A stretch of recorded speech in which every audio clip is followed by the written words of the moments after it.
So today we have an interview that I was very excited to do. Why are you looking at me like that? I just thought there was going to be more. No, Right I'm going, but you were giving me a weird look. It was anticipation. Anticipation.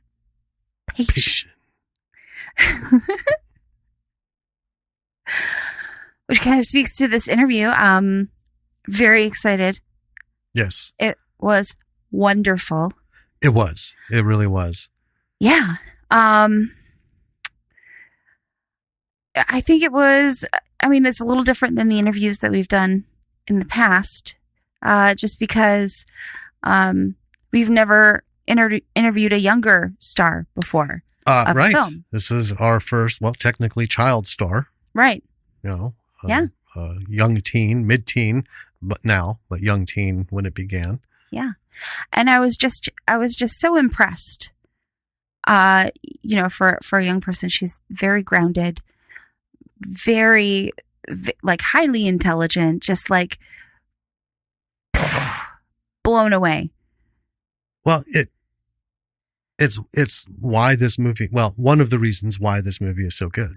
Well, absolutely. They Reach was fantastic, and it's because of the young stars, not the least of which is one that we're talking to, and the director who just killed it all around. Yeah. Yeah. His level of dedication and absolute focus on his vision for this film. Right.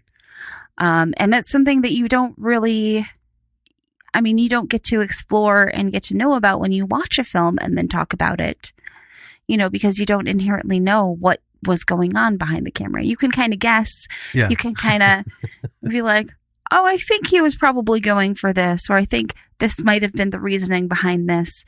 But, I'm not going to say I was surprised by his, his commitment to his vision, because it definitely shows. Yes, it does. In the film. But it was just really nice to hear, really interesting to get to explore and talk about with him. Yeah, and one part of the interview, listen up, folks, for it. You'll know it when you hear it. He did something that almost nobody does. Yeah. Especially when they have young actors as the stars of the show. Something that we talk about made huge difference. And we know what it's all about. We did similar. Mm-hmm. And it makes a big difference. But it's didn't overlook the young people. I don't want to give any more away than that. But it was really cool, and an awesome opportunity for her. Yeah, to be in that world. We talk about it at the end too a bit. So yeah. Well, I definitely hope that this isn't the last interview we do with them. I hope that we do many more with them both. Oh yeah. And I think that we will, because they're both extraordinarily talented people, and they're going to go places. Yep. Things will eventually kick off, and everyone will be back to full steam, and we're going to see some more stuff. I know we are. Yeah. So I'm really excited. Let's start this interview. All right. Let's get into it.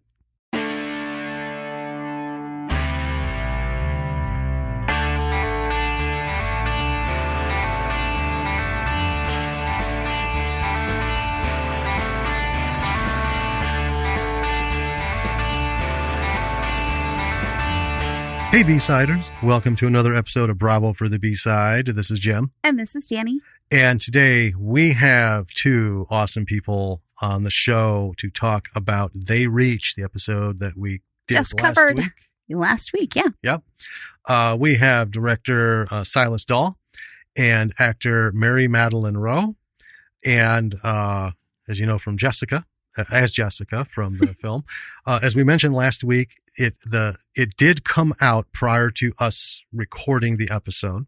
So if you didn't catch the links in last week's episode, catch them in this episode. Check the show notes. Yeah, where to get everything. So welcome, Sylas and Mary Madaline. Thank you. Yeah, I'm really excited to talk to both of you guys. So, you look like you're really excited and have a question already. Oh, if you got something, go for it.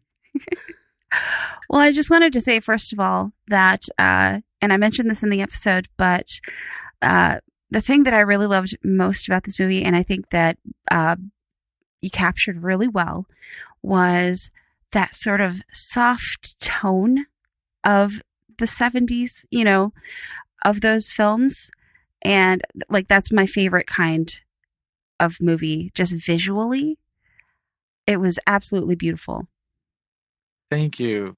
That means a lot. Our team and myself, like we worked so hard to try to have the visuals really just come through and give everything, like give every room, every set, everything like an emotion, and trying to hit those late 60s, and then where the flashback took place, and then fast forward to 1979 where the majority of the movie takes place. It was really, really important to try to capture every vintage quality we could possibly get on camera.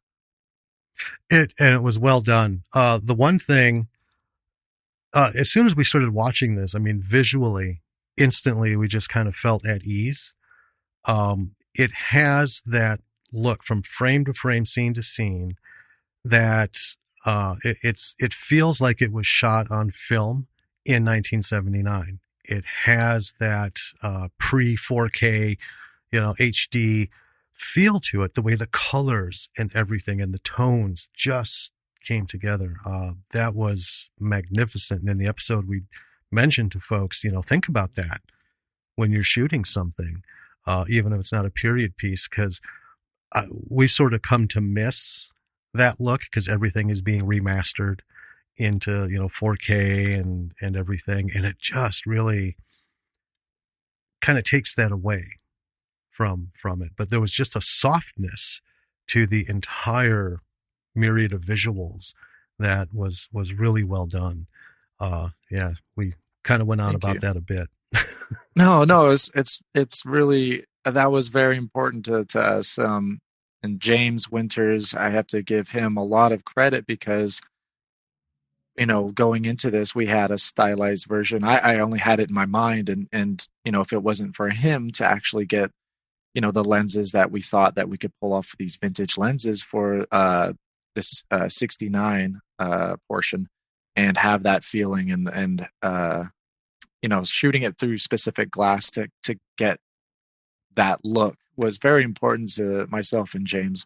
The feeling of the movies that we grew up on, and the stylized choice where, like, let's do a dolly shot here, let's jib down, like let's do a jib shot here, and moving slowly to each kind of space, and not be very like jumpy and like constantly moving too much if it wasn't called for. And I think that, like I said, harkens back to some of the like Poltergeist and other movies from the past, where you can tell, through the cinematography, not just through the story and like the visuals and like, okay, it looks a little older, but you could tell by the camera movement and like the way that the pacing is. And I think that was really important, that we paid attention to that.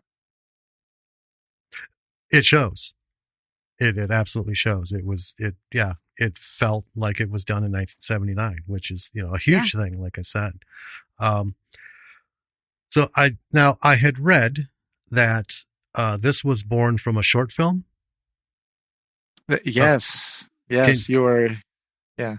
Can you tell me a little bit about that? And then we got some questions from Mary Madaline here. Yeah. Yeah, she's like, oh, I've heard these stories. We talk all the time. I know. I feel so bad trying to. No, it's totally fine.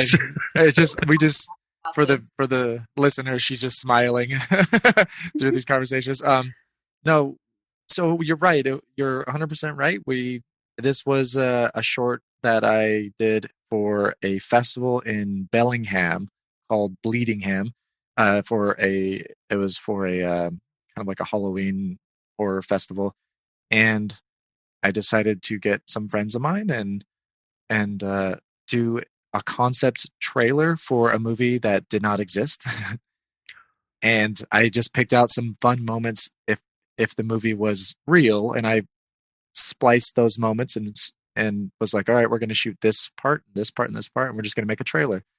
And it was an extended trailer. It was like 3 to 4 minutes long, I think, and uh, it worked out really well. It was received really well, and everyone, we surprisingly we took like third scariest film on the festival, which was pretty exciting, and a lot of people came up to me afterwards and were like, "Hey, is this a movie? Like, are you going to make this? What, like, we really we're interested in this idea."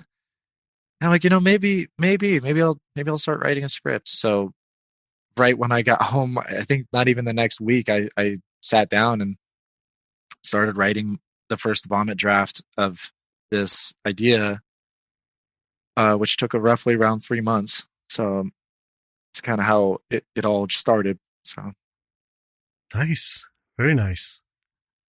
All right. Mary Madaline, you play Jessica in this film, and it is a top-notch performance. Tell us, as much or as little as you want, how you came to land this role. Because when you were cast at the time, you were 12, correct? Yes.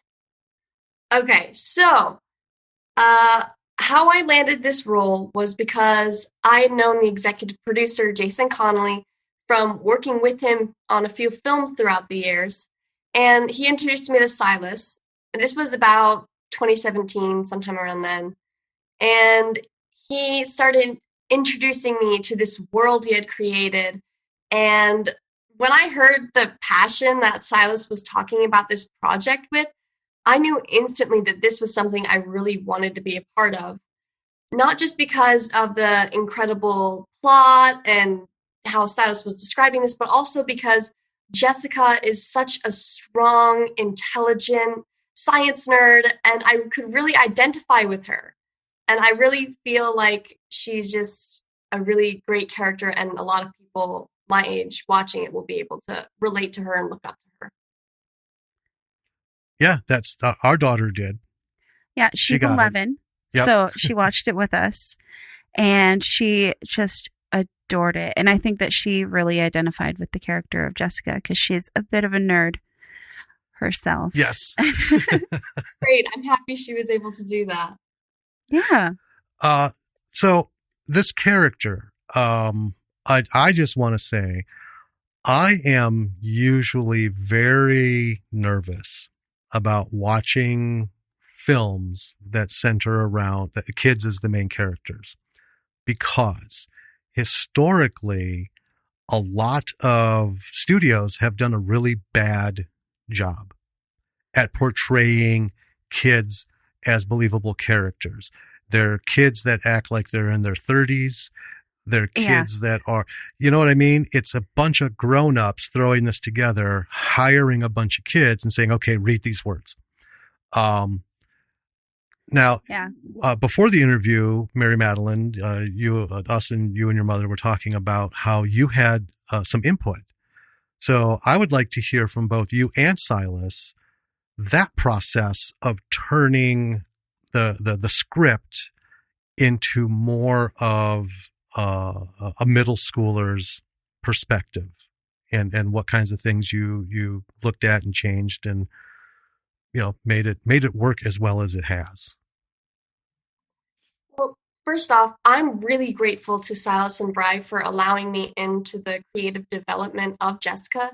I feel like because of that, I was able to do her more justice and bring her to life more accurately.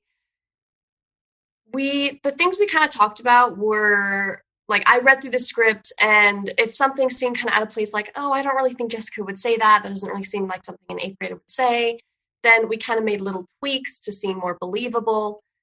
And they also let me bring a little bit of myself to the character, because I'm also a science nerd and I do robotics, and I kind of felt that kind of isolation and loneliness the same as Jessica. So I was able to bring my own emotions and experiences to the script. Nice. Yeah. I could tack onto that there. Yeah, Bry, aforementioned Bry Troyer by Mary Madaline here, like he was a co-writer. After I did that vomit draft that we were talking about earlier, he came on to the production as a script consultant at first. I was introduced to him by Jason Connolly in a meeting that we had prior to moving forward in the production. And Bry gave me back like 20 pages of notes on my vomit draft, easily 20 easily. And I was like, oh man, that's a lot. And and I read them though. I always welcome like constructive criticism, and I thrive on growing and learning from that. So that type of collaboration. And so I was really eager to read them, and I read all these notes, and I was like, man, he's right on the money. These make sense. I didn't go to film school. I didn't even write it in script format. I just did it all in Word, single spaced. Way too long. It was way too long. It was like, I can't remember. If you put it in script format, it would have been like a 4-hour movie or something. But so Bry, I asked Bry if he wanted to co-write it. Page one, adapt what I did to like a screenplay and kind of teach me some, everything. And so Bry really was a mentor of mine throughout the whole process and still is. And while writing it, and when Mary Madaline was attached, and it's shifted from the early stages, and Eminem. When I say Eminem, Mary Madaline, but so when she was attached to it, it evolved like 19. There's like 19 revisions. Like there was a lot. Yeah, yeah, I think I started memorizing the scripts, like all the stage directions, everyone else's lines, and my line. And by the time he sent the second script, I was like, okay, I can do this one too. Third script, maybe only like half the other people. And then by the third and fourth and fifth one, I was like, okay, I'm just sticking my part. Yeah, and it was rough. Yeah, you're like, okay, this is getting too much. So we're like, hold tight, because it's shifted so much, and we pivoted from her character just being the main character at one point, and she was ready to tackle that. We knew she could tackle that. We knew that right off the bat. Like, who are we gonna? We had a kind of a major shift during because specific people had to fall out for specific reasons, and that usually happens within productions. It always happens. And during that shift and change, Eminem, Mary Madaline, she was up for the task to just tackling this role, and Brian and I were very, very happy to hear that and excited, and we gave her a lot of freedom with the character. We asked her, what would she do in these circumstances and stuff like that. So that was a helpful bit there, and we really used each character as the starting point, and once the actors were cast, that we were like, okay, this is who's playing it. We went back and trickled through and kind of rewrote some stuff, and did a really quick skim through the script, and it, we were just so fortunate to have Mary Madaline play the role of be the role of Jessica Daniels, because it just fit her to the T. It was just her personality at the time, and she was like just living and breathing in that role when she was on set. And I think that's important to let your actors have the actor's choice. I always say on set, and I get made fun of that, but I'm really big for improv. And if something doesn't fit, let's work on it, and let's do some actors improv, and let's find it. So yeah. Would do 1 or 2 takes, like the way that we had rehearsed it, and then Sylas would give us some tweaks. We would do it that way, and then I think by the 4th or 5th time, we'd be like, okay, actor's choice. You do what you think would fit best, but it has to be a little different than what we've done in the past. Was there anything that you kind of put in a scene that like made it to the final cut, Mary Madaline? I'm sure a lot. I'm sure you have a lot in there. Yeah. Sylas, can you help me? Because I am having a little hard time. I mean, there's some it's like it's a hard question, because a lot of it was a freedom for the actors to kind of go off of the script and use it as like a guideline, like a map to where we needed to go. But I I'm not kidding when we were like, hey, here's point A to point B. Now you can get to point B, but don't stray too far, and they would put it in their own words. So I mean, a lot of it was, them digesting what Brian and I had on paper, and maybe shuffling words around or adding some actions to make it not so stiff, and walking around and yeah. Okay. Yeah, I think one thing was the scene where we're in the schoolyard and Wesley shows up and Cheddar's with me, and then there's Sam. Cheddar invites Sam over to Jessica's house without, Jessica giving her permission, because Cheddar, kind of knew there's something going on between Jess and Sam. And so when Sam walked away after having the knowledge, okay, I'm going to go to Jess's house, I wasn't supposed to, but I punched Eden. I punched Cheddar because I feel like that would happen, because I'm like, dude, I didn't give you my permission. I thought, that made the final cut, so I thought. Yeah, that stuff like that. Like, you're like, hey, what are you doing? You like, you like knock on her shoulder. You're like, it's just something that's almost natural stuff, actions that are natural, and like the back and forth banter between characters, especially if someone's chit chatting with their best friend, or, the cops, with the cops being in the scenes, if they have fun dialogue, or if their actions are natural, I'll just like, let's go with it. Let's see where it goes. Yeah, I really liked, this was one of my favorite scenes, was the little mime off that Cheddar had with the police officers outside the house. I know. That was scripted, to be honest.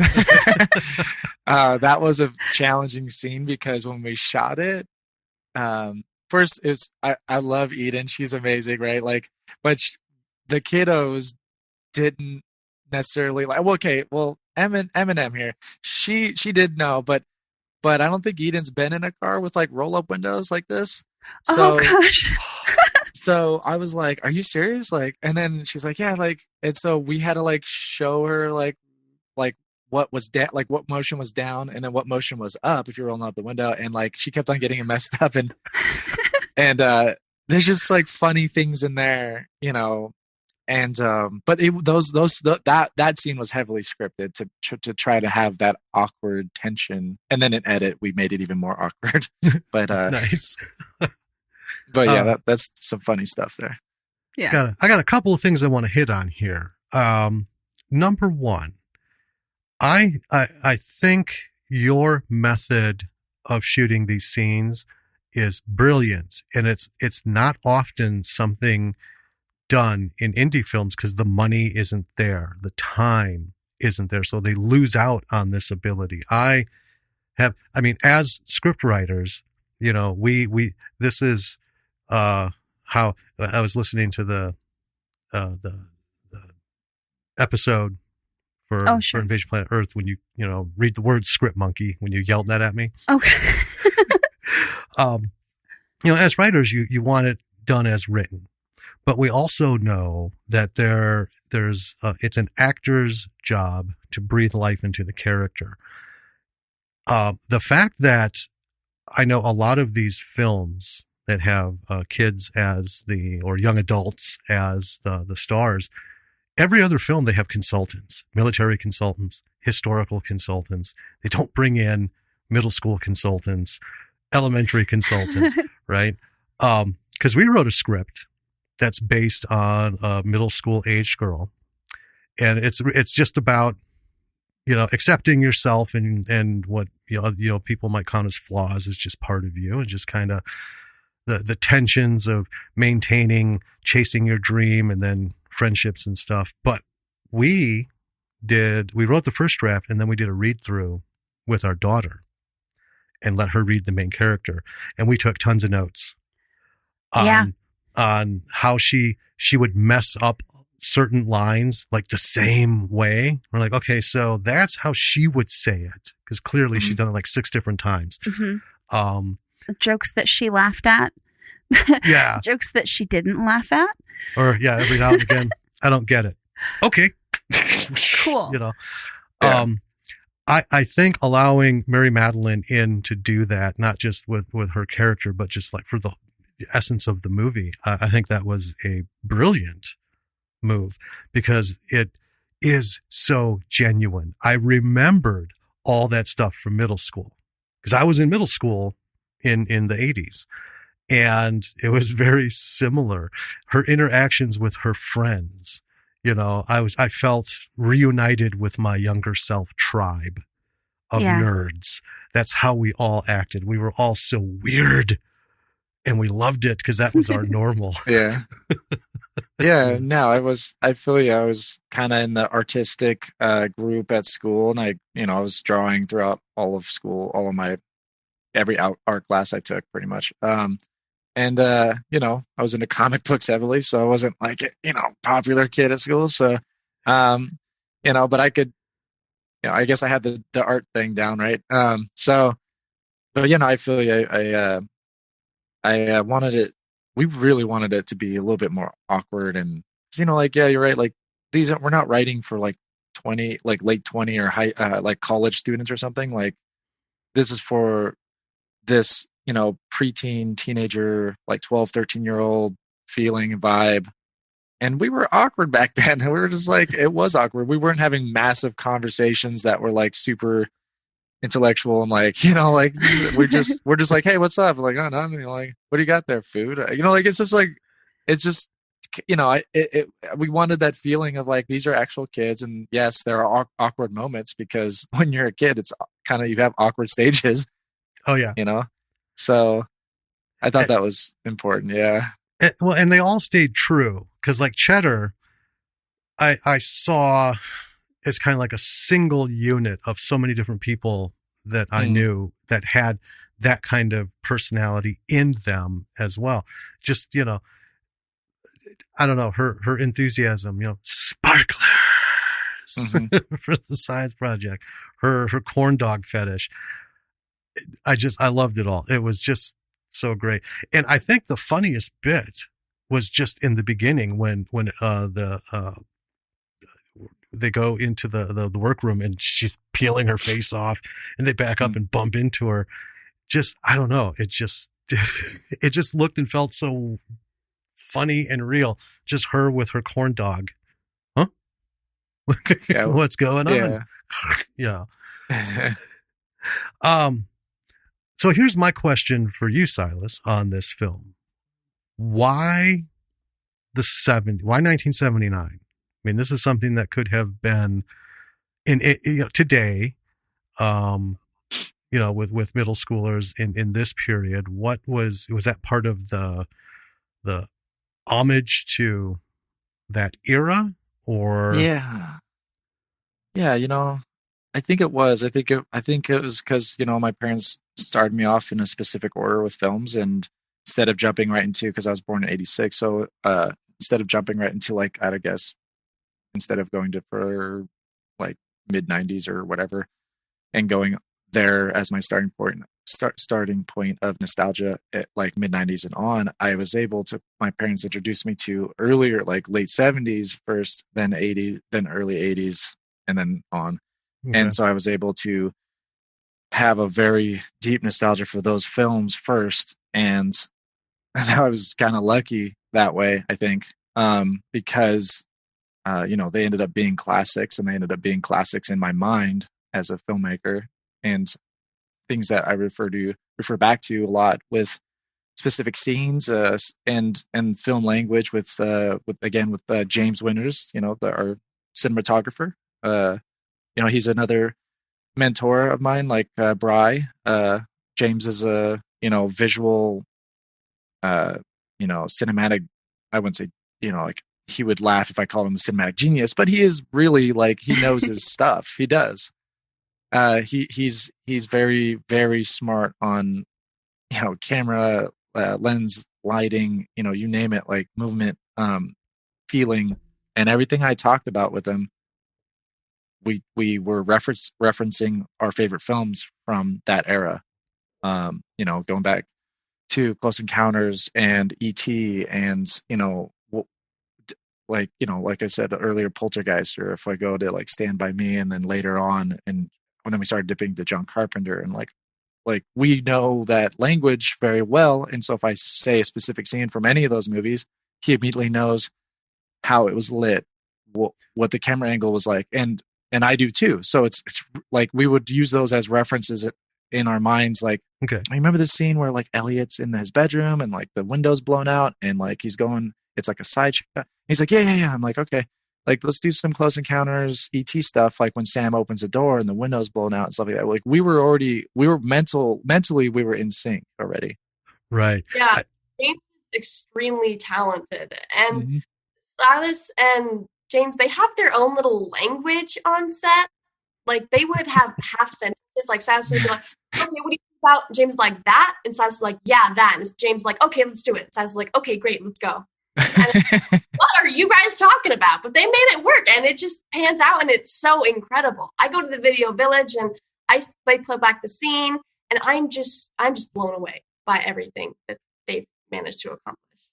Well, that leads into what I was going to ask you, Mary Madaline, was, so I grew up in the 70s. So none of this was foreign stuff to me. I spend my time explaining to my 11-year-old daughter push button and rotary phones and VCRs and all the old technologies. Well, it's so funny. We asked her a couple days ago to mime holding a phone up to her ear.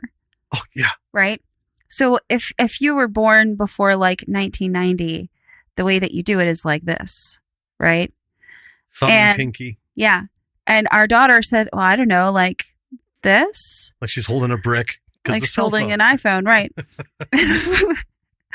It's just little things like that, But for you, you were born well outside that period. And I'm curious. I would like to hear how it was for you, in all things, reading the script, seeing the sets, interacting with things. What was that like for you dealing with, the equivalent of the Stone Age, because we had to explain to our daughter what a reel-to-reel tape recorder was. And, it's just those weird things. And I was wondering, watching this film, how it was for you and your co-stars to work with all this old stuff. I mean, it's like a period piece for you guys. It truly is. I mean, how was that when you were reading the script where they're like, huh? What? What's that? When you were on set and you're looking with things. I mean, how was that for you dealing with this non-technical world? It was definitely a learning experience because some of these things were pretty foreign to me. The first time I saw the banana seat bikes, I got on. And yeah, I was just about to mention that, Em. Like, I was like, remember that time? So I, for some reason, I didn't even think about the brakes when I just got on it. I just started pedaling away, to get used to it. And then I reached for the little clampers on the handles, and they're not there. And so I had to like turn around and like scream at my mom, "How do I stop?" And she just yells at me to pedal backwards. And I finally figured it out and was like, "Whoa, I am not trying that without somebody telling me how to use it next time." That was so funny. We just see Eminem like cruising down the neighborhood road, and we're like, "Where's she going?" You're like, You're like, see her like doing this thing. And then, yeah, your mom, Dee Dee, she's like, "Put back pedal." But as far as the movie posters and like the phones, my mom was actually 13 in 1979. So she kind of introduced me to all of these things. And we did some research about the things we saw in Jessica's room on the computer. And we just were like, okay, this is what this means. This is why it's connected to Jessica. These people are her idols, and this is why. And yeah, we had, as far as the rotary phone went, I only had one scene with it, but it was also strange to kind of like pick it up. I had to hold it up to my ear. I didn't know I was supposed to do that. Silas, that. Yeah. What is this? You're like, yeah, that was funny. But by far, I think the banana seat bike was the most difficult. I figure think out. it's because the handlebars too are like super wide. They're like I really kind of like awkward, and so Well, yeah, bikes back then they with a banana seat and they had those like Easy Rider handlebars hmm that should have been on a yeah, chopper or something. right. Oh yeah, that's what it's all about. I think it was. I think all three, like, so you and the two other kids, like, were, Eden and Morgan. Everybody was like, "What is this?" Or, it was really funny seeing them stumble around in a like a cul-de-sac with bikes. I mean, it was really fun to write it after I figured it out, but that first Right. experience was a little less strange for me. Yeah. So Silas, backing on that, how much time was spent in tutorials to get a scene to flow progressively, smoothly? Because I know, I mean, it's just like anything. You're put into a room with like some strange stuff, and it's like pick this up and do it. And I know just from seeing our daughter when I break out some old stuff that I've got in boxes, she's handling. I'm like, oh, don't do that, kind of thing. Yeah. How much tutorial time? For Really, each day? I mean, there wasn't a lot, really. It was on set. Here's the set that you're in now, and this is the day of shooting. Because we were like, it was like a really time crunch on this thing. Like, I would be painting sets like the night before we were filming, like literally like into the AM, and then like got 2 hours of sleep, and then we'd be shooting. It's like the paint was wet on some sets. Remember that, Emma? Like, literally, the paint would still be wet. Like, and we're like, all right, just don't touch this wall. Like, so they saw them like straight fresh, and they didn't have any time to really like go through it too much. We would just say, hey, this is how the scene's going to function. If you want, go ahead and mess with this typewriter or these action figures and stuff like that, and this and that. And then we would, as they did it the first round, the first take was usually like, yeah, we'll see what happens. And then after that, we would adjust it. But, depending on what they felt comfortable in like picking up or messing with, or, in as a prop or as an action, like as like, you know what I mean? Like as an action device. So when you're sitting there, you're not just stiff talking, like you're like have a cup in your hand, you're drinking, or you're messing around with something else, so. Being comfortable in your space, basically. Right. No, that's fair. I think putting it in 1979 helped the film. It got it a much closer to awesome film level. Because one of the things, if you had done it in today's current, as a present day film, a lot of stuff gets lost in the technology. The heavy reliance on cell phones and all the things they just can't do, but they make happen. The overabundance of easy technology finds its way into the plot of so many films, and I love that. The cheddar with the CB. I mean, oh my God! Go ahead. I was gonna say, I didn't want to cut you off. I totally, Brian and I went back and forth on the CB radio, and we're like, should we put the CB in here and attach it to a radio and on our bike, no less? And I don't know if that'll really actually function in the real world. Brian and I were like, oh, screw it. It's going to be our world and it's going to work. Technically, Yeah. We're just like, all right, let's just weld it to this bike. And well, let me tell you, as a science nerd who was 10 years old in 1979, when the first small CBs like that came out, they're either, almost all of them were designed to hook into a car. And, if you knew how to wire some things and use a soldering gun, absolutely, you could hook up that to a either 9-volt battery or 6 D cell batteries in a rod. And yeah, because that was everyone's dream. I mean, I had the cheap walkie-talkies at first. Yeah. But, when one of my friends got one of those CBs, we're like, dude, we got to put that on. We got to be mobile with that, man. Yeah.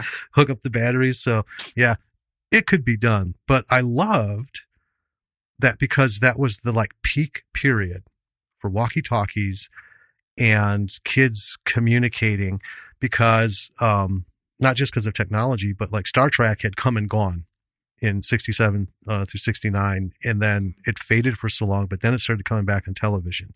And the concept of kids like me with these communicators, you know, beep, beep, beep, beep, beep, hey, hey, hey. And then all of a sudden, walkie-talkies.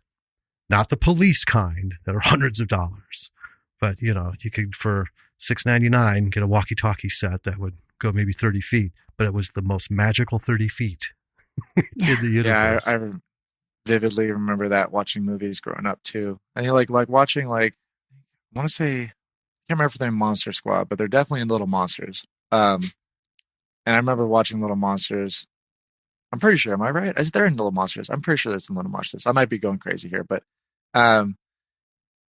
just in general, like, you know, films with kiddos and like having these walkie talkies and use, and I did that as a kid too. So it was not the better. I think they got crappier actually when I was a kid in the early 90s. They were more plastic crap, but if you go back to the, like, I think mid 80s to late 80s, they were like metal and like a little bit more solid. Yeah. Yeah. The polymers hadn't quite been figured out just yet. So these things, you know, as a nerd, they made a good defensive weapon. Yeah. You know, heavy. Yeah. You hit somebody with that would hurt. Run. Yeah. So Mary Madaline, walkie-talkies. Yeah. Yep. Overall, just what did you think of them? in the idea and you know, and how it played into the story. I mean, you know, the communication, being able to talk a little bit, you know, with friends. You know, that was kind of it. Because one thing that I loved was the you know, the phones. Oh, sure. When you're talking to Sam on the phone and then your dad comes in and is like, okay. Yeah, every time. It's so cute. Yeah, that's a callback. Do you know what movie that's from? It's a callback. No, well, I hope you would know, Eminem, because you're in the movie, but well, you can answer too. But so that's a callback. That's a callback to one of these parts in one of my movies that I love, that I grew up on. That I was like, I gotta pay a little tribute to that. Do you guys know? I give you like a hint if you don't know right off the bat. I'll have to get a hint because there's so many. I mean, there's a lot, but think about movies with kids, and then maybe a family, you know, and in the 80s. Man, well, I can. Oh, or wasn't it late? I gotta look that up, but yeah, you know, nostalgia. It was rated PG, considered but it's still a horror movie. Didn't the teenage daughter in Poltergeist pull that move? Yes, you are correct. Ding, ding, ding. Yes. There's a scene in Poltergeist where the dad kind of is like, "Hey, it's bedtime," and then I remember it was one of my favorite scenes watching that movie because it just felt so real, like it felt so like not scripted, and he just kind of leans in. He's like, "Oh yeah, get off the phone," and she was like trying to hide it or something, and I was like, "Oh my god, I gotta put that in there." So that was my little tribute there. Yes, yeah, it's funny. The teenage daughter in Poltergeist is often overlooked too, you know. But yeah, I think after that he was doing the nightly check-in, busted her, and then went into his bedroom with his wife where they got stoned, started getting stoned. Yeah, I think they got stoned. Yeah. Yeah. Progressive California parents. Yeah. Back then. It was good. It was a good scene. Well, I love how the phone placement was so historically accurate, because the one phone was anchored in that space between the kitchen and the living room. We had just talked about that in another movie where, you know, there's that weird place in every house where the phone company would stick a phone, and you had the 400-foot long cord so you could walk into the kitchen, walk into the living room, and then if you were lucky, the phone company would give you a long enough phone cord, not just the handpiece cord, that you could take the whole set with you Right. and not have it wall mounted. I thought that was pretty cool. Yeah. I remember that. Okay, yeah. I think the long phone cords kind of calls back to the scene in the Goonies where they tie up the older brother with the phone cord. And it's Yes. like 100 miles long, this phone cord that they tie him up with. That's so funny. Yeah, that it's. I had one in the living room, and then one close, if not in the kitchen, in a few different houses that I grew up in with my parents. But yeah, the one in the random hallway one, that was always there. It was just in a hallway, so you could kind of go places, but not really. But yeah. Well, yeah, and if you didn't have a house, if it was an apartment or like a townhome, they decided where the phone jacks were. And I remember growing up, no matter where you were like, Olympic jogging distance from that phone. So it would ring, and you always wanted to be the first one to pick it up.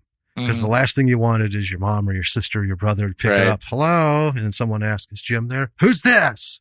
Give me the phone. Yeah. Give me the phone. Yeah. Oh, man. So this is a horror. And I guess for Mary Madaline, what are your film preferences for, what kinds of things do you like to watch? And what for future projects, if you had the whole cornucopia of things out there and it was just kind of a, just pluck and pick, what would attract you more? What seems most interesting to you? Well, I'm not going to deny horror films are a lot of fun to work on. But I really think my talents lie more with the drama. Sure. Okay. If I had a cornucopia, I would pick a drama film to work on.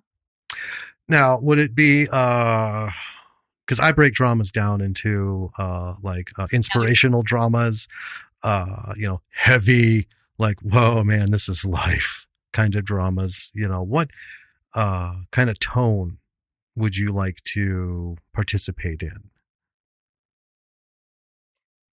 Well,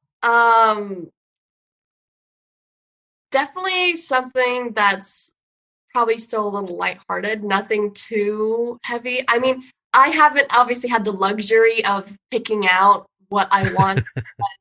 Everything's shut down, and I'm just working on refining my craft and attending auditions and trying to get roles. But in a dream scenario, I would take lots of drama opportunities. Any opportunity, really, but preferably drama. Well, yeah, that's how it goes. It's we're all slaves to whatever it comes. I think though, for you, I think once we beat this, and we can start going back to intimate gatherings and productions don't need all these requirements. I think you will eventually have your pick. Sylas, you weren't here when we were having the pre-interview discussion. One of the things we talked about with Mary Madaline was we think one of the things that helped her performance was the craft behind the camera. So the writing, the direction, everything else. When you have a strong director and a good script, that makes it so much easier for the actors to come on board and really explore and push that character. I think, though, even if we were lacking in one of those things, I think Mary Madaline would have killed it like she did anyway. And, that's one of the exciting things about watching this film and doing this interview, because I hope in a couple of years we can come back and talk to you about, remember we saw little Mary Madaline? Because we were talking about that in the episode on They Reach, where, Danielle Harris, she just, the movie that just came out with her is Redwood Massacre Annihilation. Well, we know David Ryan Keith, the writer and director, and have spoken with him several times. And it was just really cool seeing. So Danielle Harris was in Halloween. So she was the little girl in Halloween. The remake. You gotta, because, That's right. Yeah. You're right. She wasn't born. No. But So yeah, seeing her at the little teeny tiny age, and now she's obviously an adult and everything, and in this new movie that she's in, it's just like, I remember when she was just a little teeny tiny. Oh my gosh. I know. Well, I mean, we've seen all the Hatchet things and stuff, but see, realizing that he got her to be in the film and stuff, we're watching her like, this little Danielle, but I think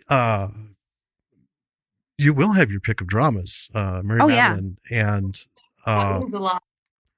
well, it's good.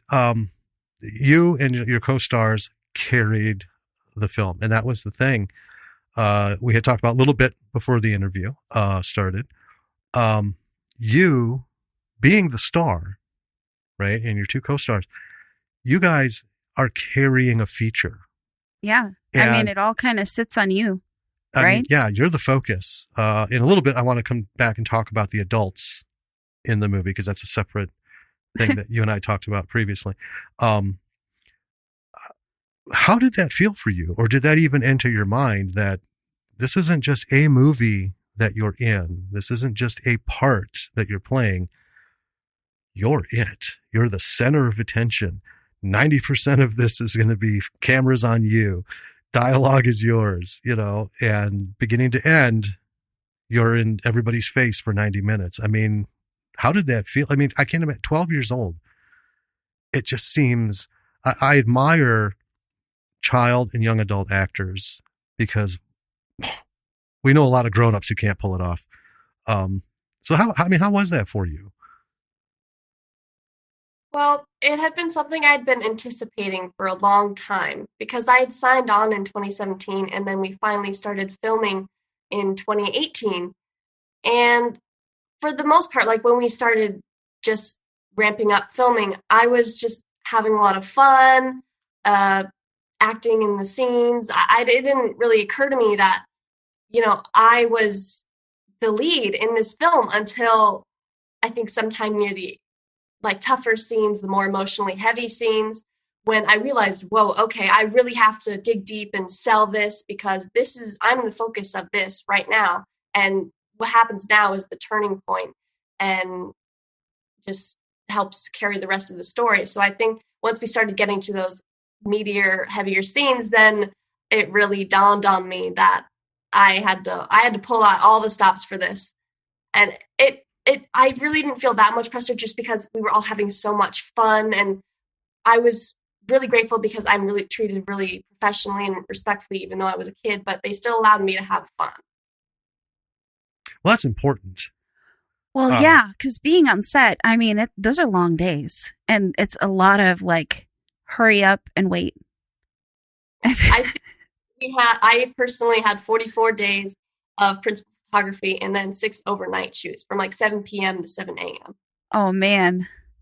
Well, we've heard stories from some adults who were talking about when they were children or young adults in certain films, that it's just nightmarish. I mean, it's filmmaking is essentially 24 hours of sitting around waiting, building, moving things around for 15 seconds. That sometimes it comes down to that, of actual shootings. Like, okay, we built this, we did this, we got the angles, we had to build this wall over here because we're shooting from this side because we changed our mind. And, actors and everyone have to be there. And then, bam, action, cut. It's like, oh. Definitely have to be on when it is time to film, because so much preparation has been put into that. But we were really lucky on They Reach, because we had such an amazing cast and crew that we all just really gelled well together. And it was just such a fun and vibrant, and the set was just so alive all the time. And it just made it so much fun, and we were all very collaborative with each other. So we didn't really snap at each other, and we were just really like one big family. Nice. Yeah, it's to have everybody not have any type of ruffled feathers type of stuff on set, because you're with these people. We were with each other for 7 months, and some of us even more, just because of post-production and then also pre-production. So we're talking 3 years of our lives. It's important you have a really solid film family. And you just get really close with these amazing people. And then the last day of filming, I was so sad. I was just crying my eyes out because I had gotten such strong attachments with these people because I've been with them for so long. And I couldn't imagine not being with them for another day filming. Yeah, it was super sad. It was definitely a rough ending for principal photography. We're like, oh, this is sad. Well, that just means you guys should get all back together and make a second one. We talked about it. We definitely talked about it. And I'm not saying no either. And so that is something that is a possibility. So I tell you what, it would be well received. One thing about let me first back up to the cast thing. The fact that you had such a well-working cast and crew shows, because we have seen some films where we learned it was just like a hair's breadth away from bloodshed between the cast and the crew and stuff. And and that's life. That sometimes that happens, even in major, multi-million-dollar productions. And it kind of shows, it's like that negativity bleeds through. But in this one, it's the whole energy of the movie is really, it's a horror movie, but the whole energy of it is really positive the whole way through. Yeah, it was a fun, it was a challenge, but we never really moved on until we felt like we had something magical, in this scene or, the setup that we were trying to do. So it was, and afterwards we were just like high-fiving, we got it, nailed it, cool, let's, because, we could have all day, but even, we're trying to keep to a schedule. And even though we were indie film, we're trying to, make the most of our time and everybody's time. So making sure we're on track, but we were really trying, I guess, our best. Every artist that was involved, with whatever, like hair and makeup, blood and gore or special effects, in, camera, like lighting, anything you can think of that every department was like really pushing it to their max. And so, it gets challenging because people are perfectionists, and they're like, wait, let me tweak it this, or I'm running in there. I'm like, let me tweak this real quick. And, we have to go and and so as soon as we get that shot and as soon as you think you're like, I think that was a good one. Do we have time to do another one? Like a backup? We're like, nah, I don't know. Like if there is, we just run it real quick, but if not, and you think you got it, just go forward and you just don't look back. And you just hope that when you get an edit, it fits together, like a puzzle. So nice. So I know that Mary Madaline, you probably have to go pretty soon. We've taken up a lot of your time, but I know Jim has more questions, so I'm going to allow him to do one more. Well, I wanted to. I have a couple questions, but one, I'll just say, I think the way the adults were written in this film was perfect. They weren't one-dimensional, where they were just set pieces for the kids to kind of like have to maneuver through and everything. But I know you had kind of a fun crush on Charlie. I did. Charlie was my favorite adult character. When we get this to own it, I'm just going to be watching his scenes over and over. No offense, Mary Madaline, but his little bits on screen, I just love them. But one thing I want to talk about quick before we go is budget. Now, we didn't get the budget figures for this, and we seldom do. But Dee Dee had mentioned it would be considered like an ultra low budget. And here's what kills me about that, because this does not look or feel like an ultra low budget movie. No, when she sent me like the press pack and all that stuff, and saying it would be compared to like Stranger Things and stuff. One, I think this is better than Stranger Things, hands down. Thank you. Number two, it had a more genuine feel to it. Not just with the characters were more real than the kids in Stranger Things. The settings were more real. It didn't seem contrived. It seemed that everything about this film happened in the setting, not that the setting was designed to accommodate the things that are going to happen. So that's what made it feel very real. So I know there wasn't a lot of money available. And so Sylas, just what would, if you were to give a bit of advice to someone who doesn't have access to, a $10 million generous uncle Yeah, right. does their fundraising, what would your advice be to make what budget money or what money you have What's funny, go so far as to make this beautiful thing? I mean, what kind of choices did you make? it's funny because Bry immediately, that was the first thing he picked up before he even jumped on the project, was he says, "Are you sure you want to do a period piece?" And I'm like, "Yeah, I think so, because it's a character. It's a character in itself, and I think that's like the main part of the film right there. Is like it helps it just helps the movie so much. I don't think we can lose it, And he's like, all right, I'm with you then. Let's do it." And so he was like really hesitant though. Like he's like, "I don't really want to, but let's do it." I assured him that it was through the willpower of like just determination to like hit up all my friends and pull all the favors I had, every single thing, and then everybody else's friends and all of their favors. It was a very challenging process. The Daniels house was split into, it looks like a unified house, but that's like 5 locations easily. The Jessica's bedroom is at my best friend's house in Bonnie Lake, which is his master bedroom he let me steal for like 3 months.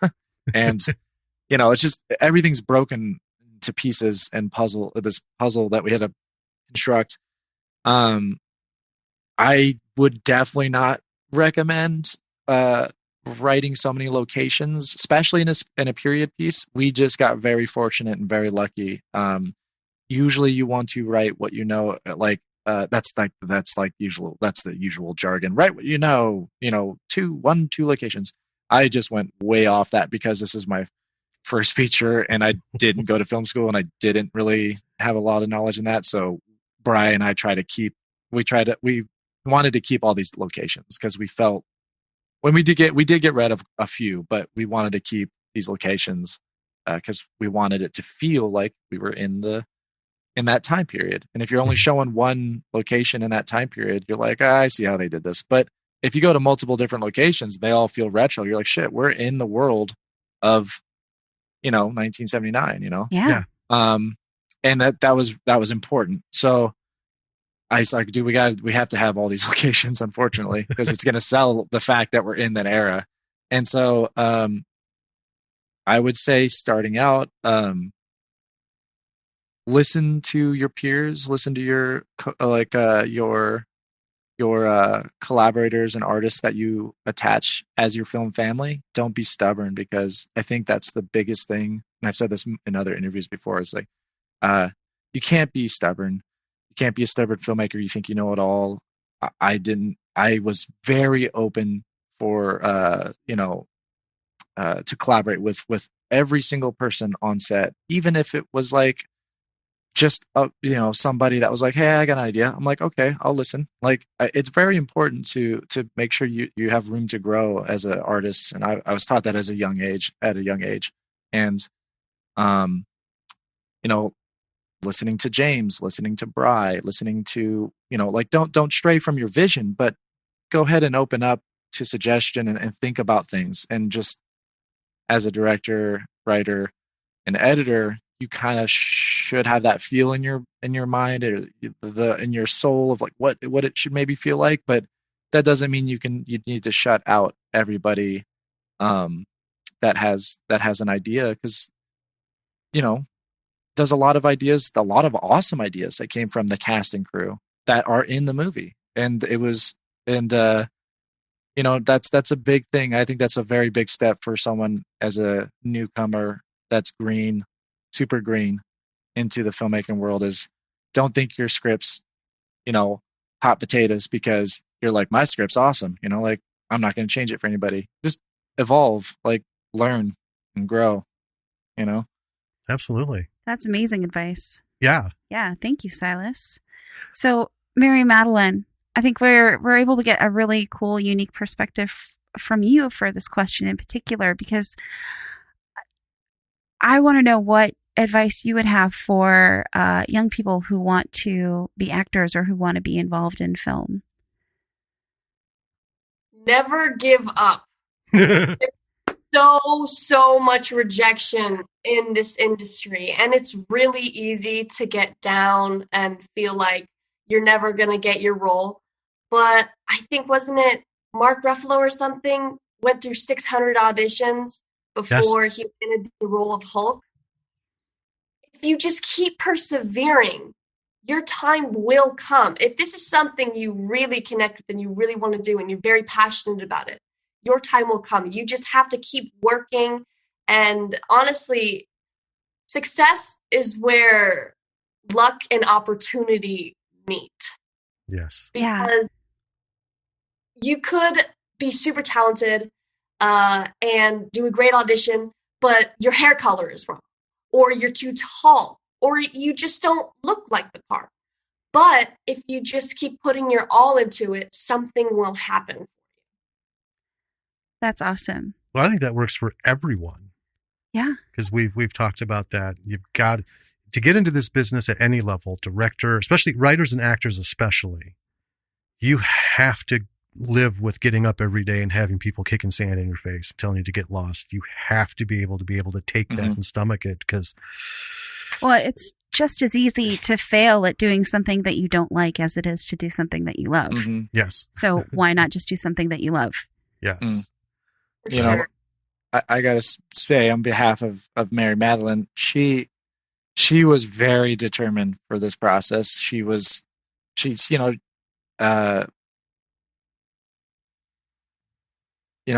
sorry, I almost got emotional there. It was weird. I was like, ooh, I got a little chills in my eyeballs. You can't see it because I have glasses on. But no, the way that she put herself forth in this character and in this role, I think it meant the most to Brian and myself, because we were very worried about this main character.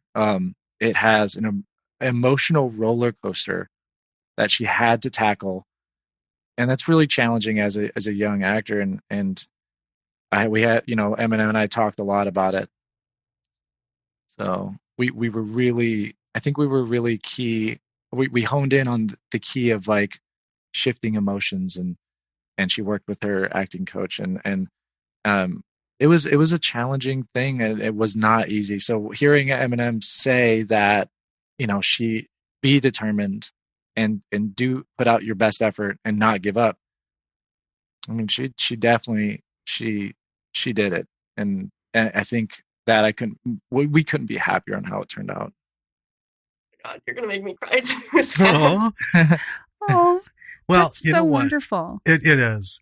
All of the accolades that are going to come your way, like, you guys have earned it. You did. And if we didn't like the film, we wouldn't be talking, because we're just, that stuck up. Yeah. So I hope you get a chance, Sylas, to hear the episode on it, because we touch on a lot of stuff that we didn't get to pick on here, because that's just how it goes. But it's I hope it does super well in its sales and everything. And of course, anything we can do to help, other than put up links, we're always happy to. Oh no, this is wonderful. Just being on here. So much. Yeah. Well, so everyone should go and buy or rent They Reach. Yeah. Rent it and then buy it. That's what we do. we rent it to see it. Because we got to see the screener. So we're just going to go ahead and buy it, because so B-Siders. We have been talking with Sylas Dall and Mary Madaline Roe of They Reach. It is fantastic. Just listening to these conversations don't do enough to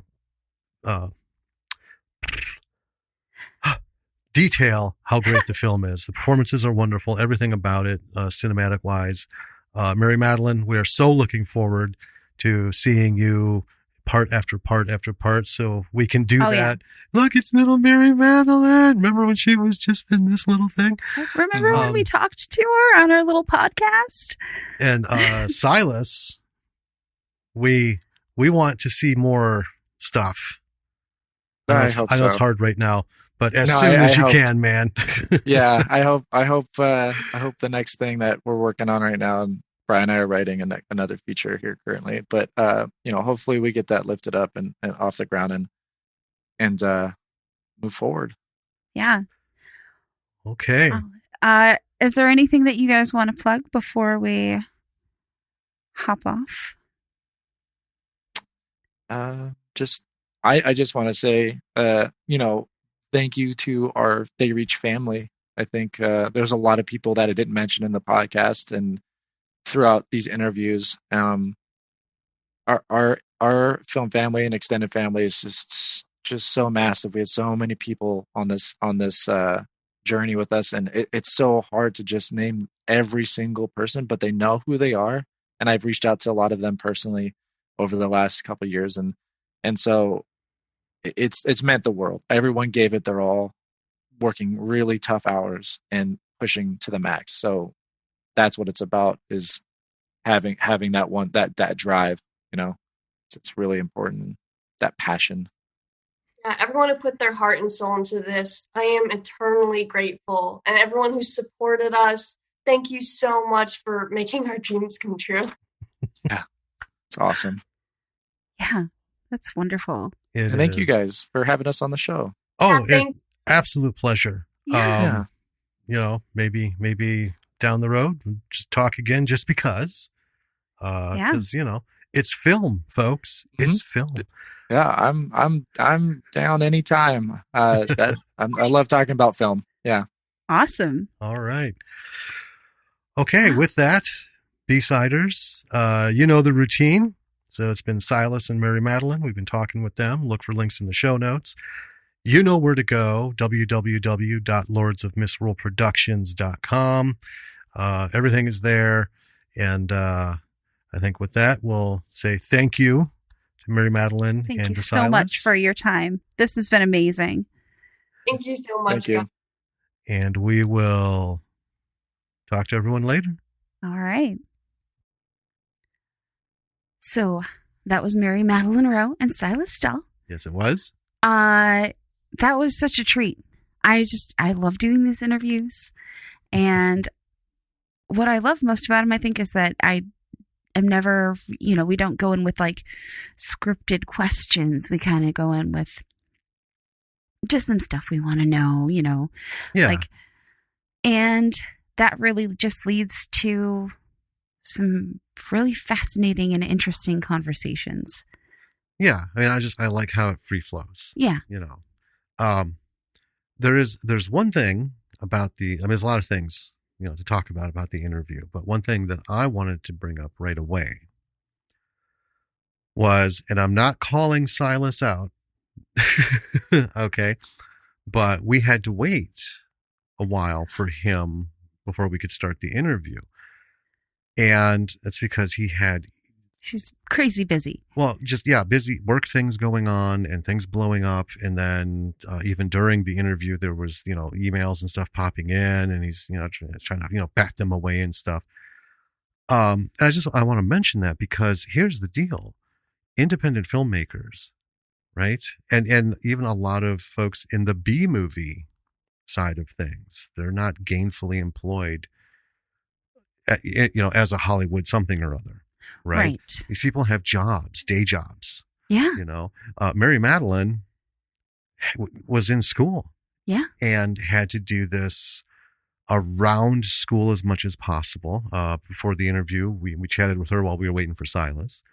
And she, was very lucky that she was going to a private school that didn't have such stringent attendance like the public schools, because, attendance is money. Yeah. Kind of thing.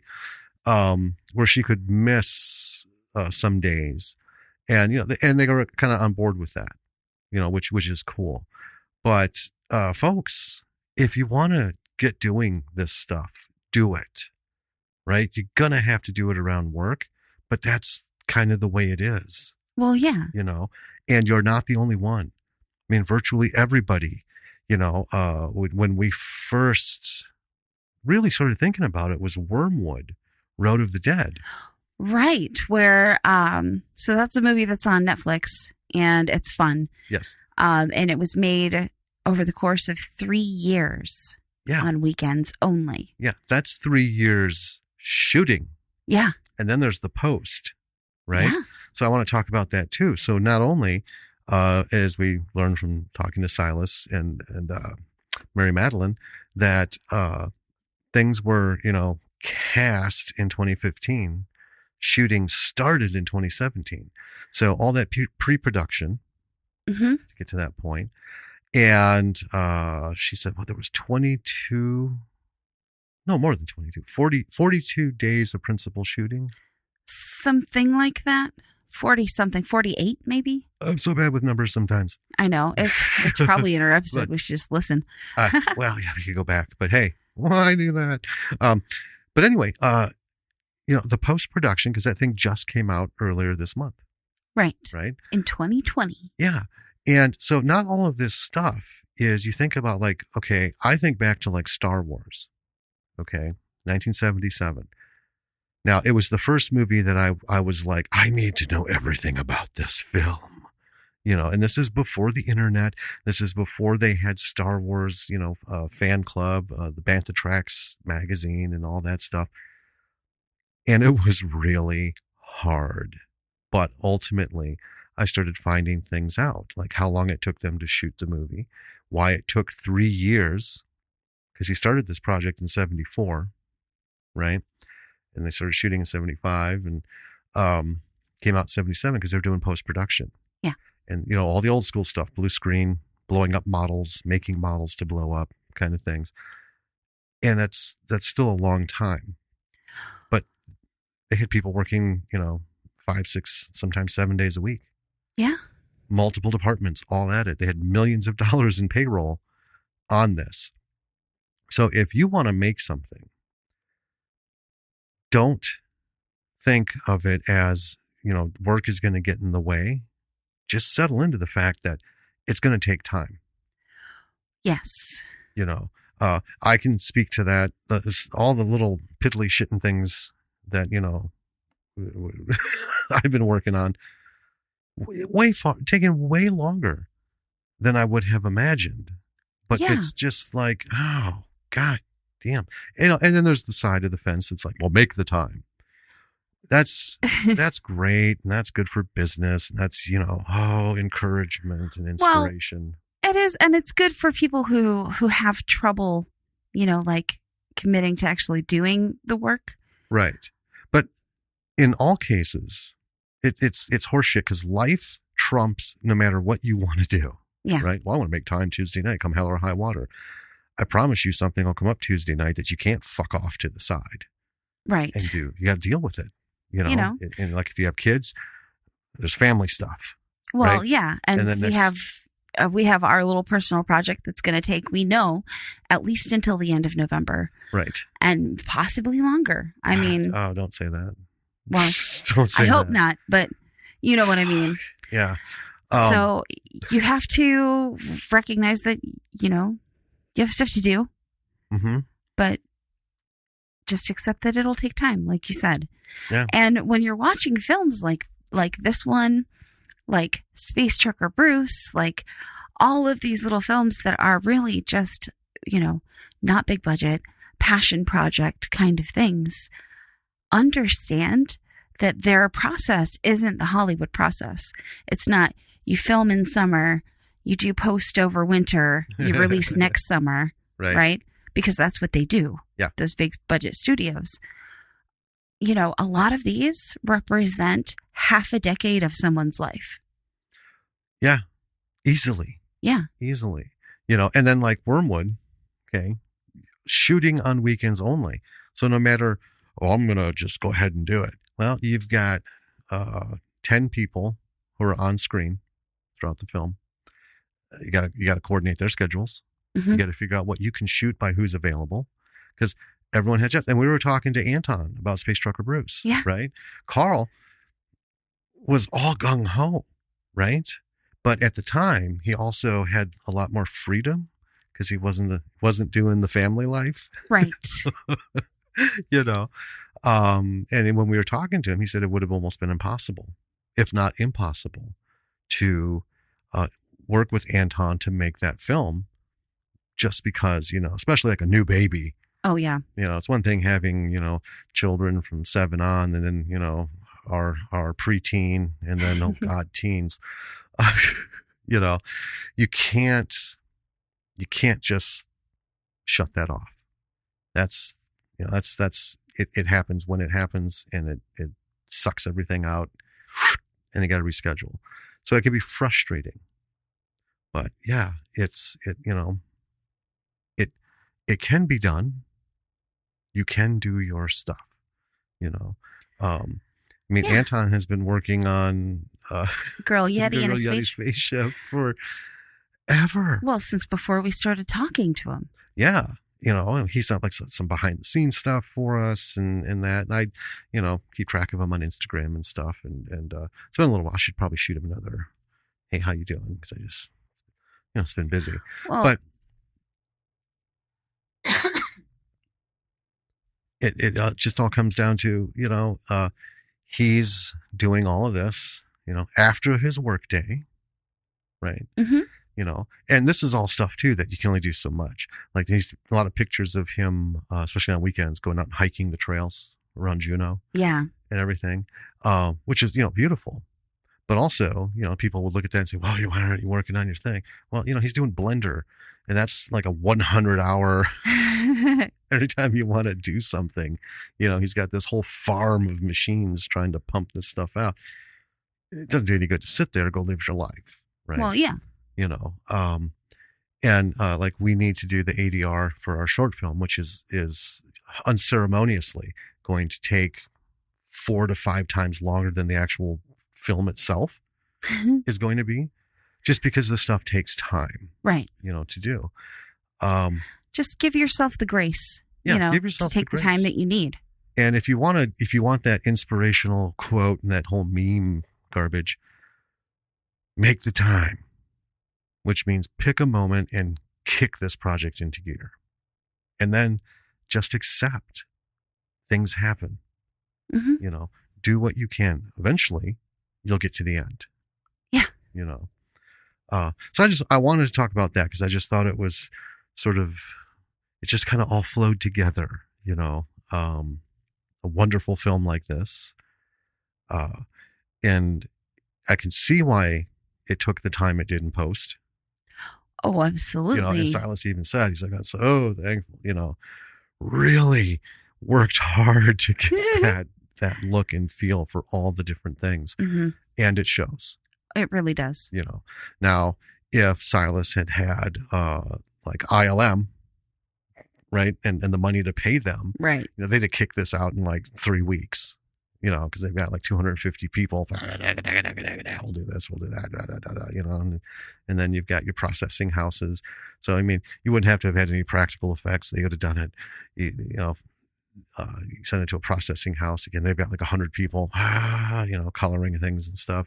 But hey, that's not what this is about. Yeah.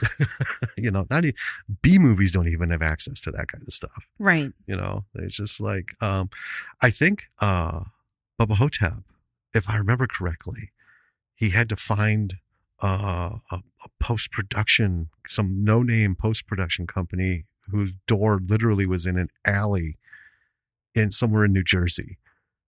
I'm pretty sure that was it. I think there's quite a few that, there's these places that can do things. But a B movie is more likely to have the cash for that. Yeah. Than an independent film. And yeah, just, do it. Yeah. One of the great things about this interview was just the energy. I think my favorite part is both Mary Madaline and Sylas getting emotional. Yeah, it was just so sweet. About wrapping production, mm-hmm. right? Or shooting, sorry. That says a lot.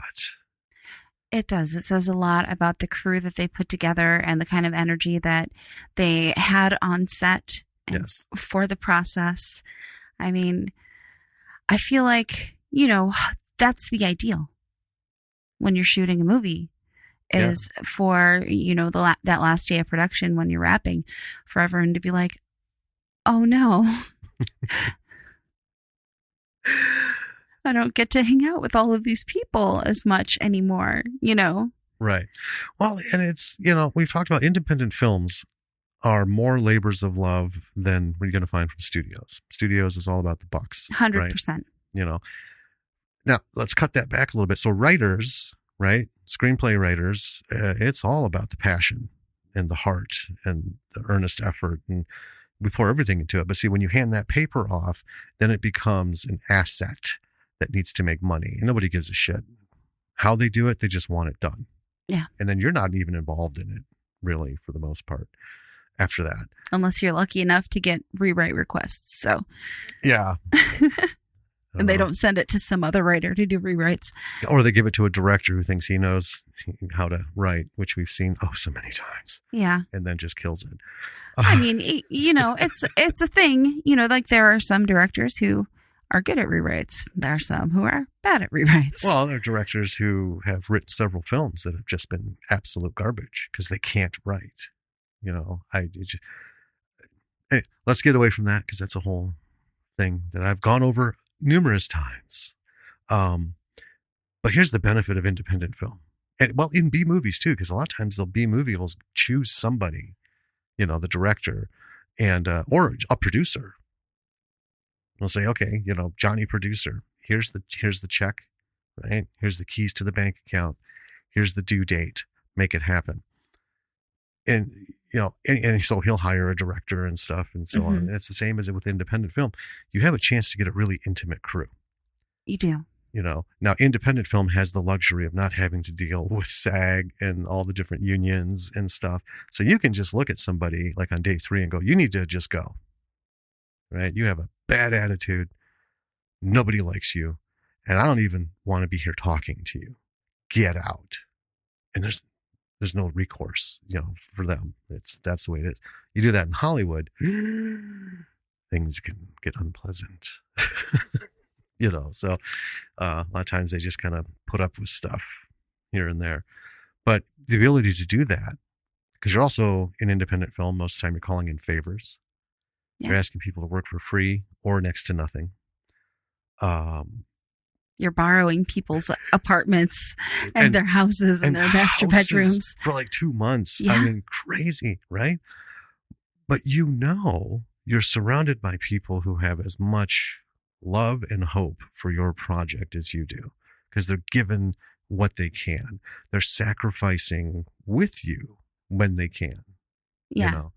And that was super evident in that. Yeah. And I think for Mary Madaline, it was maybe even a little more so because she was allowed to go past the gate.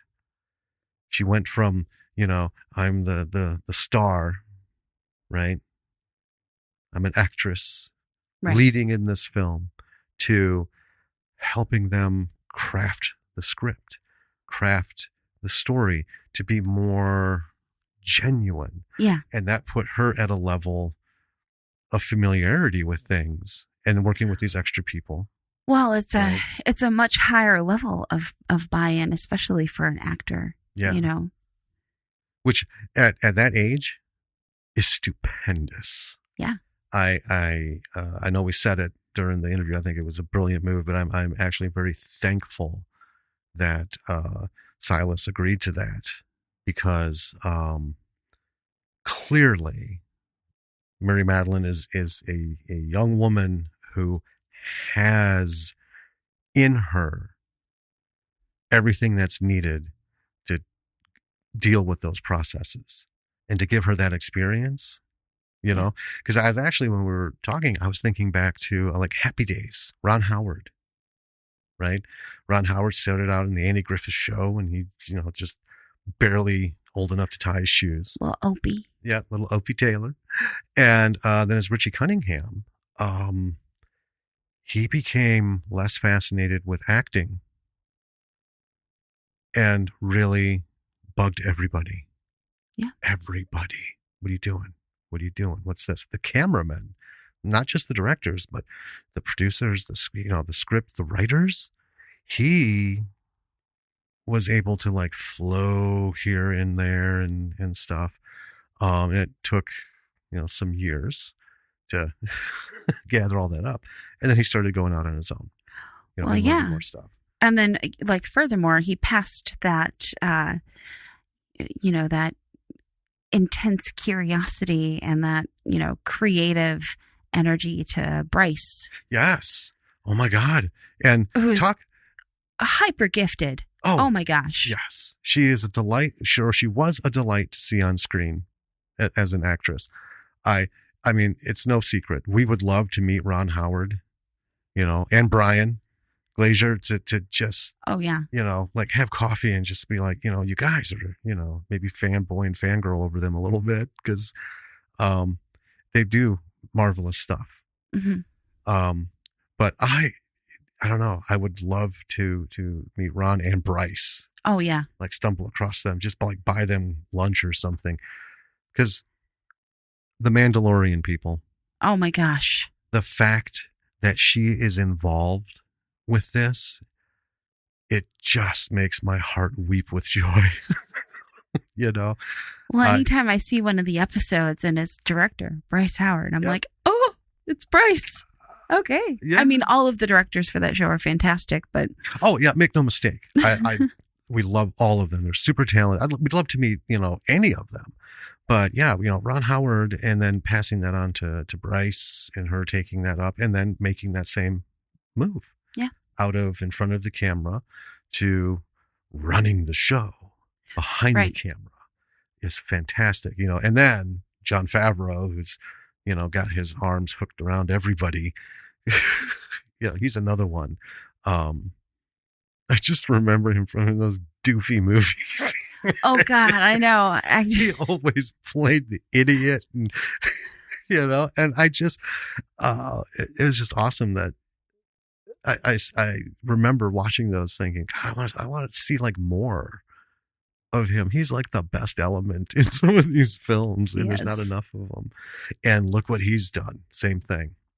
Went from amazing work. Went from in front of the camera to behind the camera, and has created this massive empire. Mm-hmm. Right? Not to make this a Mandalorian episode, but folks, if you have a chance, see the series on Disney Plus about the making of the Mandalorian, because Jon Favreau's journey, the technology that he brought forth, the breakthroughs that have been, this is George Lucas and Star Wars, or as you know it, folks, Episode 4, 1977, all over again. Breakthrough in special effects. Yeah. And I don't mean like Avatar breakthrough where it's computer mapping to motion capture. I mean, wow, whole way of doing things differently. That was remarkable and answered a lot of questions. Yes. Because we saw the first episode and I'm thinking, how the fuck did they? He's wearing reflective metallic helmet. How are they getting a 360 degree unblemished, like when they're in the canyon, Yeah. A perfect reflection, you know? And there's no boom. And I'm thinking, Jesus, did they have some poor bastard edit every frame and take the camera boom out of the reflection? I mean, I would do it if I got paid to work at L&M. I'd, scrub the toilets if I could. But this is what film nerds do when they watch things. Yeah. So anyway, let's jump back to where we're supposed to be. And that's the thing, though. See, watching They Reach is one of those movies that makes you think of all this stuff, because this is an homage film to a period of films that, folks our age, it is spectacularly robust with classics, breakthrough moments, timeless films. Not only Star Wars, not only E.T., not only Goonies, Monster Squad, all Poltergeist. Then we have Indiana Jones. Yeah. Right? All of these just pillars There's of film for so their much genres. love in this movie. Yes, and that's the reminiscent part. But it's so good. It takes you back there so much. You can't help but talk about all this other stuff. Yeah. Right. And talking with Sylas and Mary Madaline, same thing. Sylas's love for that era and what it and the effort he put into matching his production Mm-hmm. to that era, just right away makes you feel like, oh yeah, back in there, and you just can't help remember all the cool shit that happened, in that like 5-year period from like 78 to 83, 84 even. So 6 years, a lot of fantastic stuff hit. Mm-hmm. Yeah. So, I mean, to summarize, I suppose, give yourself the grace of time when you're, doing your thing. Mm-hmm. And I think follow Mary Madaline's advice, her very sage advice that she gave. Just keep going. Keep going. Be persistent. Don't stop. Yes. And we've said it many times. You have to be able to hear nope. Just cold nope. Yeah. Do you like my script? Nope. All right. Did I get the part? Nope. Do you like my idea for a project? Nope. And, it's not always that nice. Right. Right. But here's the thing. Every no gets you closer to a yes. All right. The story of Hollywood is replete with tales of people who, 5, 6, 7, 8, 9, 10, 11, 12 years getting turned down, but they kept going to auditions. They kept trying different agents. They kept getting different headshots, reinventing themselves. Because, when you're at it for 10 years and you haven't gotten anything, you need to change your shit up because you're, what you started with 10 years ago, you need to kind of alter that for the time today, or whatever that period was. But they made it. Eventually. Right. My favorite things is, like Harrison Ford. I remember watching American Graffiti, seeing him in that for the first time. Then I remember seeing him, I believe it was The Conversation with Gene Hackman. And then Apocalypse Now. He's got a small part in there. And then he's Han Solo. What? Damn. That's awesome. Those other parts weren't huge, and they weren't bad, but boom. Yep. And let's be fair. When I was a kid, I was all about Luke Skywalker, but I knew deep down Han Solo was the shit. I think everyone knew. No offense, Mr. Hamill. I still love Luke. But yeah, keep going. Yeah. Just keep going. And you know what? Kyle Hester tweets that like 5 times a day. Just keep going. Mm-hmm. That's why you need to find these people. You need to follow them and surround yourself digitally with your tribe until you can actually do it. Right, until we can surround ourselves in person with our tribe, which will hopefully come someday. And an easy way to do that is go to our website, lordsofmisrule.productions.com.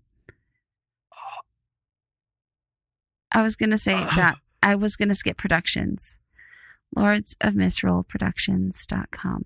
Stop looking at me like that. I'm just sitting here watching you plunge that knife into the skull of this thing over and over and over. So how about that? Go to the website. There you can find our blog. Stop laughing at me. Our blog, links to our social media, past episodes of this podcast. Yeah, subscription links to different platforms. But hit the social media stuff, folks. Follow us. If you don't want to, that's fine. But check out who is following us and who we are following. A lot of people you're going to see are filmmakers and actors like Kyle and Ariel. It's the tribe. Yeah, that's your tribe. Get out there and get it, because I tell you what, not one of them is out there pissing and moaning and shooting out negative stuff, because they get it. They know. There's got to be positivity. You've got to be strong. And sometimes you need an arm up, right? Yeah. Well, that's the first place to start. Yeah. Yeah. Okay. Also, check out our Patreon page. If you like this podcast and want to support us, go become a patron. Yeah. You get cool stuff. Everything's there. Yeah. Patrons get, lots of cool stuff, including input on, movies that we cover. Mm-hmm. We were just recommended a movie by a patron, which we'll be covering soon. So, yeah. Woo. Probably be the one after this. Probably. It's what's scheduled. So, yeah. Also, on whatever podcast platform you're listening to this on, please give us a rating and review. Yes, please do. Please do. It's helpful. It helps other people find this podcast. And the usual stuff, folks. Wear a mask. Keep your social distancing. No matter what's going on in your state, stay home if you don't need to go out. I mean, can we all make a concerted effort to not be sphincters and just hurry this thing to the edge of the cliff and push it off, right? Yeah. And it really just takes a little bit of effort and common sense. It doesn't matter what you believe. It doesn't blah, blah, blah, blah, conspiracy, blah, blah, blah, blah. Just put a fucking mask on. And pretty soon you won't have to wear it anymore. Yeah. Right? And if you're worried about it, think of how many times you put your fucking seatbelt on. That's the government telling you what to do. So, yeah, put on that mask. Saves lives. Yeah. Yeah. All right. All right, B-siders. Until next time. Thank you for listening. Until next time. I'm Danny. I'm Jim. And we'll talk to you next week. Bye. Bye.